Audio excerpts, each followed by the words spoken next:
एक सवाल जो मन में हमेशा उठता है, इतना बड़ा, इतना मजबूत, इतना महंगा और दुनिया का सबसे सुरक्षित माना जाने वाला जहाज वो एक ही रात में समुद्र के अंदर कैसे समा गया। दूसरा सवाल भी उतना ही गहरा है, जिस जहाज को लोग कभी न डूबने वाला कहते थे, उसमें बैठे हजारों लोग मदद के लिए क्यों चिल्लाते रह गए। और तीसरा सवाल, क्या टाइटैनिक सच में सिर्फ एक हादसे की वजह से डूबा था या फिर उस रात कई छोटी छोटी गलतियां मिलकर एक बहुत बड़ी तबाही बन गई। इन सवालों के जवाब किसी किताब में एक लाइन में नहीं मिलते। ये जवाब हमें उस रात तक ले जाते हैं, 14 अप्रैल 1912 की रात, जब समुद्र बिल्कुल शांत था और इंसान को लग रहा था कि उसने प्रकृति को जीत लिया है। लेकिन सच ये है, उस रात प्रकृति चुप थी पर तैयार थी। 1900 के समय में दुनिया बदल रही थी, बड़े बड़े शहर बन रहे थे, फैक्ट्रियां चल रही थीं, लोग यूरोप से अमेरिका जा रहे थे बेहतर जिंदगी की तलाश में। और उसी समय एक कंपनी थी, व्हाइट स्टार लाइन। इस कंपनी ने सोचा, हम ऐसा जहाज बनाएंगे जो दुनिया ने कभी नहीं देखा होगा। और यहीं से शुरू हुआ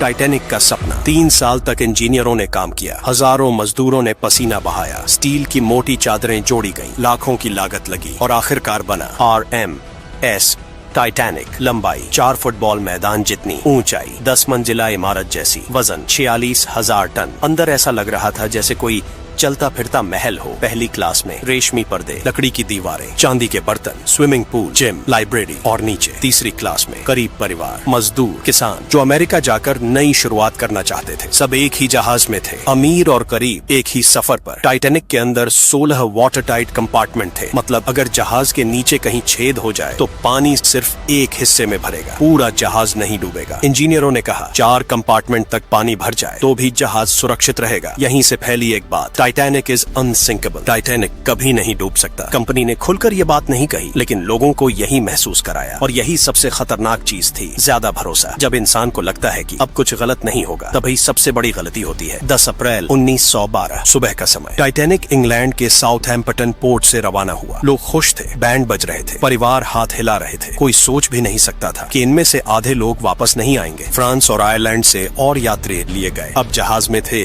लगभग 2200 लोग, यात्री और स्टाफ मिलाकर। और फिर टाइटैनिक अटलांटिक महासागर की तरफ बढ़ चला। सफर के दौरान दूसरे जहाजों से लगातार संदेश आ रहे थे, आगे बर्फ के पहाड़ हैं, आइसबर्ग्स अहेड। एक नहीं, दो नहीं, कम से कम 6 चेतावनियां। लेकिन क्या हुआ, रेडियो ऑपरेटर व्यस्त थे, वे यात्रियों के निजी मैसेज भेज रहे थे। कंपनी को पैसे मिलते थे इन मैसेज से, इसलिए कई चेतावनियां कप्तान तक पहुंची ही नहीं। कुछ पहुंची भी तो गंभीरता से नहीं ली गई। क्यों? क्योंकि पहले भी बर्फ मिली थी और कुछ नहीं हुआ था। इस बार भी कुछ नहीं होगा। यही सोच अब एक बहुत बड़ा सवाल उठता है, इतनी चेतावनियों के बाद भी जहाज की स्पीड कम क्यों नहीं की गई। उस रात टाइटैनिक चल रहा था लगभग 22 नॉट की रफ्तार से, मतलब बहुत तेज। असल वजह थी प्रतिष्ठा। कंपनी चाहती थी कि टाइटैनिक जल्दी पहुंचे, रिकॉर्ड बने, अखबार लिखें, सबसे तेज और सबसे शानदार जहाज। धीमा चलना मतलब मान लेना कि खतरा है, और वो मानना कोई नहीं चाहता था।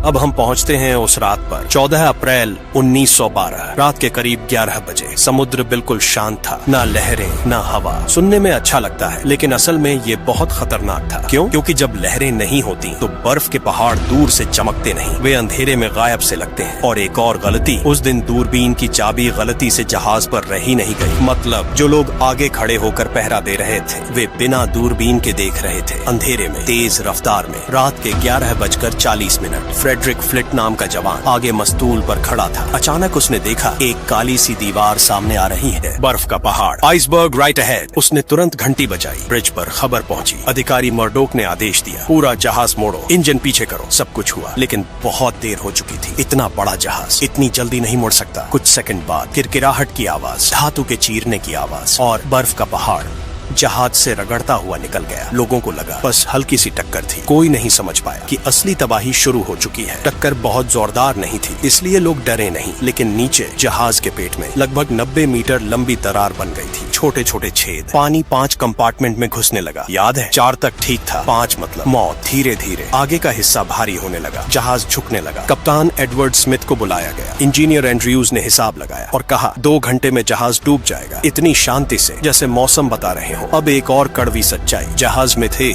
2200 लोग, लाइफ बोट्स थी सिर्फ 20, जिनमें जगह थी 1178 लोगों की, मतलब आधे से भी कम। क्यों? क्योंकि नियम पुराने थे, जहाज बड़े हो गए थे, नियम नहीं बदले, और कंपनी को लगता था ज्यादा नावें दिखेंगी तो लोग डरेंगे। शो ऑफ ज्यादा जरूरी था, सुरक्षा कम। जब नावें उतारनी शुरू हुई तो आदेश आया, वुमेन एंड चिल्ड्रन फर्स्ट। सुनने में अच्छा लगता है, लेकिन हकीकत में कई नावें आधी खाली चली गईं। लोग समझ ही नहीं पाए कि हालात कितने खराब हैं। कुछ सोच रहे थे थोड़ी देर में सब ठीक हो जाएगा, कुछ को भरोसा था जहाज पर, कुछ डर से जमे हुए थे। तीसरी क्लास के कई लोग ऊपर तक पहुंच ही नहीं पाए, रास्ते बंद थे, भ्रम था, अफरा तफरी थी। रात के 1 बजे के बाद पानी तेजी से बढ़ने लगा, जहाज और झुक गया। अब सच सबको दिखने लगा, लोग रो रहे थे, दुआ कर रहे थे, दूसरे को गले लगा रहे थे, और तभी बैंड बजने लगा, धीमी धुन, nearer my God to thee. संगीतकार जानते थे वे बचेंगे नहीं, फिर भी बजाते रहे ताकि लोग डर में न टूटे। पानी अब डेक तक आ चुका था, वजन बढ़ता गया। अचानक भयानक आवाज, टाइटैनिक 2 हिस्सों में टूट गया। आगे का हिस्सा सीधा नीचे चला गया, पीछे का हिस्सा कुछ मिनट ऊपर खड़ा रहा। फिर 2 बजे सुबह, वो भी समुंदर में गायब। जहाँ कभी रोशनी थी वहाँ सिर्फ अंधेरा था। पानी का तापमान था माइनस के पास, इतना ठंडा कि 5 मिनट में शरीर काम करना बंद कर दे। जो लोग पानी में गिरे वे धीरे धीरे शांत हो गए, आवाजें कम होती गई। फिर सन्नाटा। एक जहाज था, कारपेथिया, उसने